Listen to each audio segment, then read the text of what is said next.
President Biden has proposed a massive increase on capital gains tax, and this has caused the crypto markets to sink. And if this proposal is passed, it will nearly double taxes on capital gains to 39.6% for people earning more than $1 million. So for the most part, this does not affect us. Most of us do not make $1 million a year. So directly, no impact. However, indirectly, this will have an effect on us, on everyone living in the United States.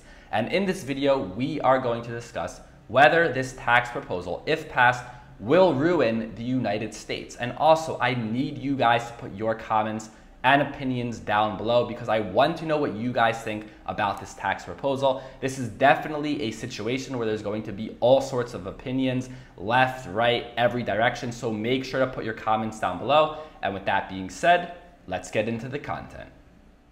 Welcome aboard the Bitcoin Express. My name is Staes. Let's get to it. Currently, the wealthiest Americans are paying 20% on long-term capital gains if they're making more than $441,000 as a single or $496,000 married. And now on top of the federal tax, right? This is no matter where you live in the United States, unless you live in Puerto Rico, you will then have state capital gains. And as we know, California has the highest rates. Some other states with high rates, Hawaii, New Jersey, of course, we will see New York on the list. So living in New York or California, even right now, prior to this tax proposal, let's say it does get passed, but even right now, they're paying very high taxes. But if this does get passed, we will see these rates grow exponentially. The wealthiest residents of California would pay a combined top rate of 56.7% due to a maximum state capital gains tax of 13.3%, the highest of any state. This is insanity. Imagine someone making $10 million in the stocks or with crypto and then giving over half of it to the government. They will not tolerate it, and I'm going to tell you why. And then if we look at New York, the new combined capital gains tax rate would top out at 52.22%. At least 13 other states and the District of Columbia would also see combined rates that exceed 50% for the highest amounts. So imagine this. There are federal taxes, right? You need to pay federal taxes unless, like I said, you live or establish residency in Puerto Rico and you're a United States citizen. You will have to pay the federal tax. However, when it comes to state taxes, that will vary depending where you live. So if you have to pay more than 50% and you're living in California or New York, what do you think these people will do? And it doesn't take a genius to answer this question.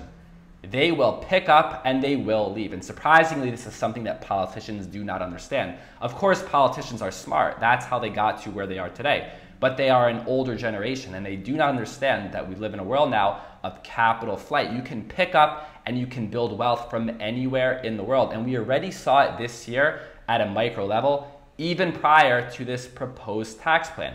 We saw that Goldman Sachs stated that they plan to move a branch of their business to South Florida. We saw the New York Stock Exchange threaten to leave New York over a proposed stock transfer tax. You can no longer bully these companies. They will simply pick up and move. And right now, as I mentioned, we're seeing it at a micro level within the United States. We saw that Elon Musk picked up and moved to Texas. We saw Joe Rogan picked up with his company and he moved to Texas. Ben Shapiro picked up with his company and he moved to Nashville. There is no more bullying in the United States. Something very interesting about all of these people is they're not evading taxes, right? They're not doing anything illegal. They're doing everything 100% legal, right? This is what the wealthy do. They find the tax loopholes, they know the rules, and they use it to their advantage. Now you're going to come across people on YouTube, Instagram, TikTok telling you, don't pay taxes, right? You know, screw the government. But in the end of the day, I promise you, these people will not come helping you when you get in trouble. All these others we just mentioned, they did everything legally. If you don't want to pay taxes, you do it the right way. You find the loopholes, you study the tax code, you create a business, use tax write-offs, and so on. And a reminder, guys, a very important reminder, is that the tax deadline has been postponed. However, it is coming up on May 17th, which is very soon. And I'm telling you guys, crypto taxes are a real thing. If you don't want to pay crypto taxes, then leave the place that you are living, right? If you choose to live in a country or a state, not just the United States, but whether it's China, somewhere in Europe, if you choose to live there, follow the rules. If you don't want to follow those rules, then leave and go to a new place, right? It's that simple. So this is coming up very soon. I do my crypto taxes every year as long as I'm a United States citizen, guys. I'm going to continue to do it. And I use CryptoTrader.tax. I've been using it for many years now. And if you guys want to get started, I do have a link down below, and you will get 10% off with the promo code. So definitely would recommend you pay attention to crypto taxes. So we just spoke about what went on at the micro level. These companies, these people, these millionaires, billionaires leaving their states. But we even see it at a smaller scale. I myself, I'm a small fish. I lived in New York City for 4 years, but I was not happy with the taxes and I was not happy with the crypto regulations. So I picked up and I left. And I do not think I'm ever going to go back, but it wasn't just me. There were thousands others just like me, and together we do make a big part of the pie. So at the micro level, we already see people will leave their state. But don't think for 1 second they will not leave their country. They will leave their country if things get bad enough. And we saw this with Binance from China. China is one of the most restrictive countries in the world. So Binance picked up from China and they moved to Malta. And then a year later, we found out that Binance is not authorized to operate in Malta. So what did Binance do? They picked up and they moved. This is the new world, capital flight. You vote with your feet. And even within the United States, we see that Ripple is currently under a lawsuit with the SEC. And they have stated in the past that they could move to Japan or Singapore if they do leave the US. Again, do not think for 1 second these large, powerful companies and people will not leave their country. They will if things get bad enough. So the first thing we see is that people will leave their states. And this in itself is a problem. What makes New York so great? What makes California so great? It is the people and the companies that live there. It is Silicon Valley. It is Wall Street. But what happens when those companies and those people leave? Obviously, those places decrease in value. And also, these people, like I said, if it gets bad enough, not only will they leave their state, they will leave their country. History does repeat itself. It used to be 100 years ago, picking up and leaving was hard, but today everything is digital. You can even carry your money digitally, all of your value, and you can pick up and go anywhere. So of course, this is a huge problem, but on top of this, these wealthy people are likely not going to pay the tax anyway. Why? Because most wealthy people that make $1 million a year, they own a business. They are not an employee. And when you own a business, you can deduct tax business write-off. So let's say someone makes $1.5 million on the year and they have a business.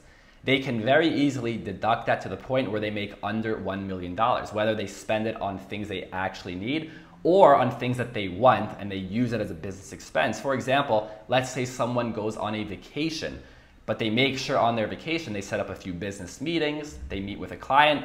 All of a sudden, that becomes a business expense. Of course, that can get into details. Not the whole thing is a tax write-off, right? But certain parts of the trip can be a tax write-off. But the bottom line here is the wealthy are wealthy for a reason, and they know how to manage tax. They know the loopholes. They know how to deduct their business expenses on paper.